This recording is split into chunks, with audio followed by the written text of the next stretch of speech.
Hello, my name is Michelle, and I'm a woman in her 30s. I'm a psychiatric nurse practitioner. I'm a single mother, and I'm an immigrant. I moved to the US from Cameroon. It's been over 20 years now.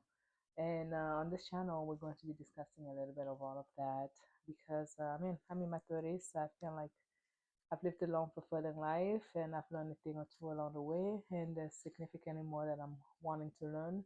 So my hope is that I'll be able to build a community here. So feel free to like, share, and comment. Maybe you can teach me a thing or two while I'm trying to teach you a thing or two also. Today, let's talk about leadership. Um, Leadership is something that I would like to be able to get better at. Throughout my life, I haven't really had many opportunities to put myself in that sort of a leadership position. Part of it is because I'm kind of authoritarian. I kind of like things either my way or the highway in a way, and it's like I don't ask for help unless I know that the person can do it for me. And if they're not able to do it for me, to me, it's like, man, it's a big problem because it's like, why did I even bother? And then it makes it even more resilient. It makes it even harder for me to ask for help the next time. Um, so I am very much based independent, as ridiculous as that sounds. And I mean, yeah, it's most likely contributed to the fact that I'm not married today. And I'm sure there's a long list of reasons for that, but that's not what we're talking today. Today we're talking about leadership, like I said, and I want to get better at it. And part of leadership, I just kind of a side note, I was mentioning that because part of leadership is being able to ask for help when needed.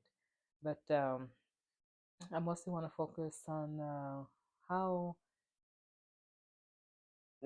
being in leadership positions can be so challenging. Right now, I have a leadership position in the association that my community has formed, and I work in Sensora. It sounds so I don't know how to say that in English. It's the person that uh, help uphold the law, kind of. So they are like the rules and regulations and will punish people while it's mark people if they're doing things wrong. So yeah, pretty much uphold the laws, the bylaws of the association. So that's my role. And being in that role, it's the first time that I've stepped up for a position like that. And being in that role of and being a member of a committee of the leadership committee, it's been so interesting. It's kind of being in the background and seeing the way that things are being run.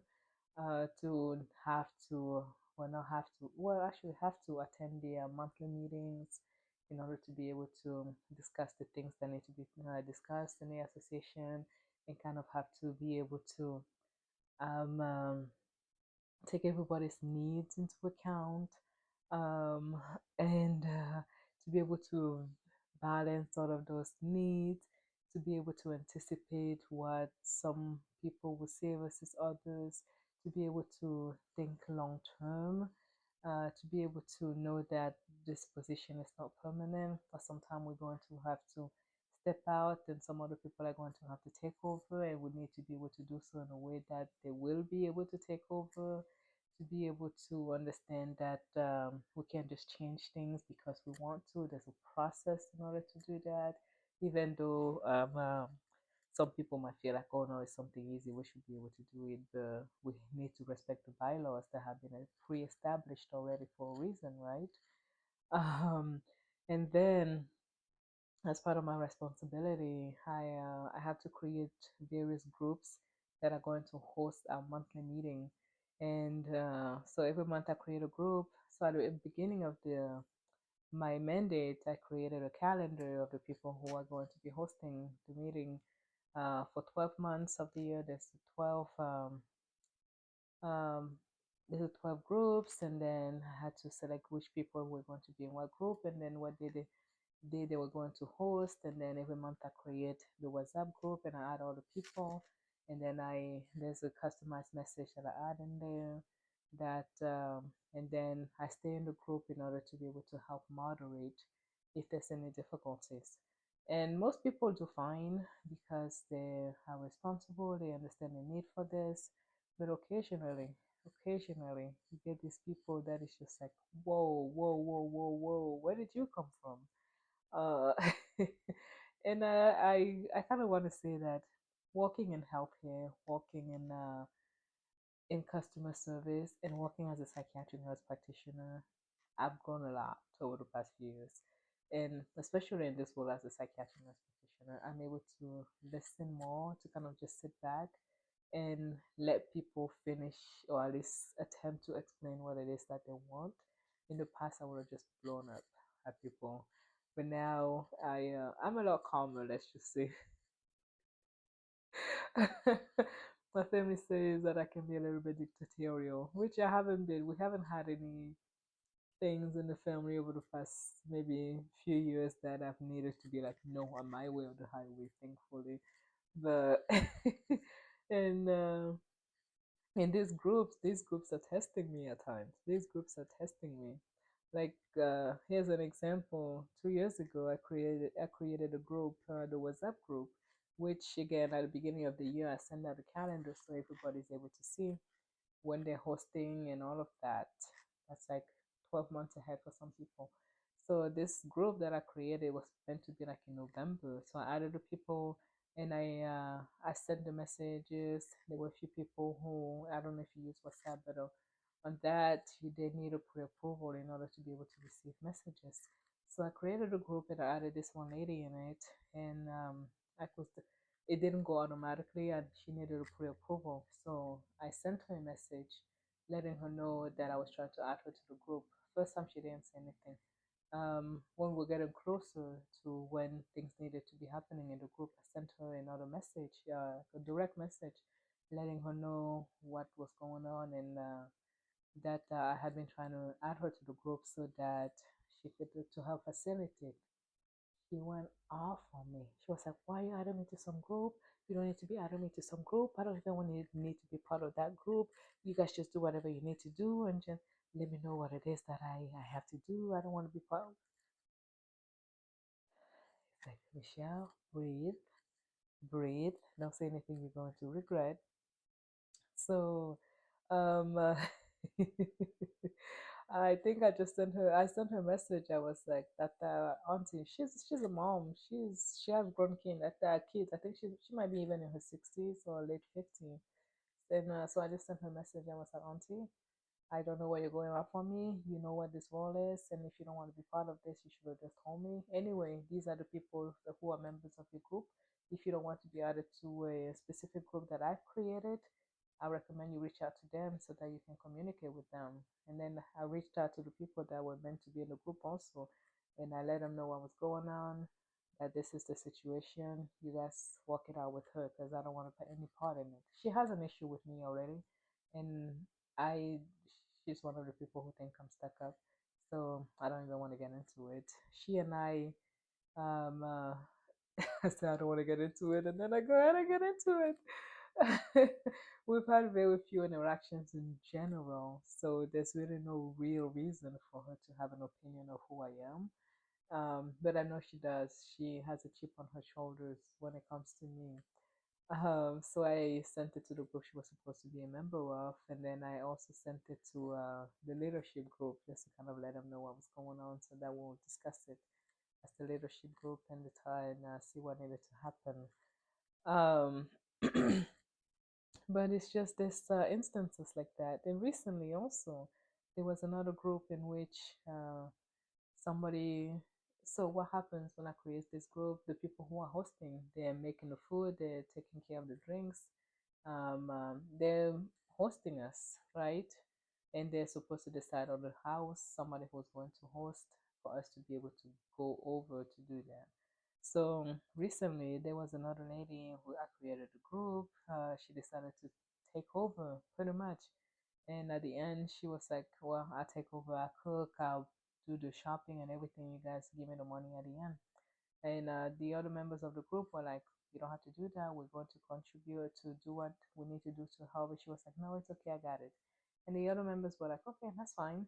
And then she did it. And then all the other, I think four of the other members reimbursed her the money, but then there's a fifth person who didn't. And then she reached her, she wrote a few messages in the group saying that he needed to go ahead and pay.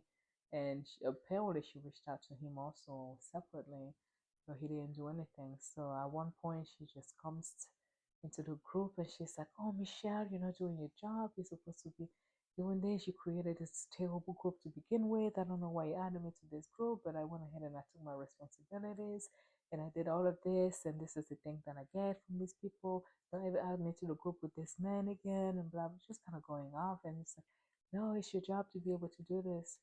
I was like, "Okay, auntie, first level, no, you don't talk to me like that. If you need help, yes, I'm in this group. However, my responsibility is to step in if you guys need help. We're all adults here. You're able to communicate with him. If you need to call him or send messages and talk to him directly, you're able to do that. But if you need me to step in after you've tried that and it didn't work, then let me know and I'll be able to step in. But I'm not just going to take it upon myself to reach out for no reason when you guys can solve this issue amongst yourselves." And and it's just like there's always those people that would just want to go up. It's like you imagine just waking up on the morning and on your phone that you're paying for, on the phone bill that you're paying for, and your time that you're using, seeing this long-winded message going off on you for no reason. I do not tolerate that. Tolerate stuff like that. I want to be a leader, but not if that's what it entails. I know that's I do not handle that kind of situations well, especially when I know that it's undeserving. And the beautiful thing with these messages is that you can kind of read and then put it on the side and take a nice deep breath and think about it before you reply. So, and rationally, that will also mean that the people who are typing the message should be able to do that, right? But I guess that's not always the case. Um, uh, and thankfully, when it's like that, I'm able to just kind of forward the messages to the leadership group, and then we're able to talk about it. And typically, if it's something that I need troubleshooting with, I'll let them know. I don't know how to reply to this message, but a lot of the time, I will reply to the message and then I let them know how the conversation have gone, just so that they will be in the loop also. In case somewhere down the road somebody starts saying, "Oh, Michelle did this, Michelle did that," um, and then typically when I do that, I'm able to get some input from them. And so far, I would say I'm doing fairly well because the other people who are members of those groups, they will put me on the side, or the leadership group will be like, "No, you did a good job handling that situation." And it's like, "Oh, thank you, I've gotten better." But being in a group like that, it's so, even seeing the way the president, the vice president, the members of the different committees, with people knowing that they have bills to pay and not paying, and the people having, and the committee having the leadership team having to chase after them every month, and even for these monthly fees that they know it's our monthly fees, for us to constantly be reminding them that, "Oh, you need to do this," and then acknowledging that there's people who do not read any of their messages. There's people who have not taken the time to go through the bylaws for the association. Having to say the same thing over and over again, having meetings that are supposed to last just like maybe an hour or two run long because people are arguing about the things that have already been discussed because they came late. They don't come on time for the meetings, and then on top of that, they will want you to repeat what has been said already, and then they want to start arguments about things that have been discussed already.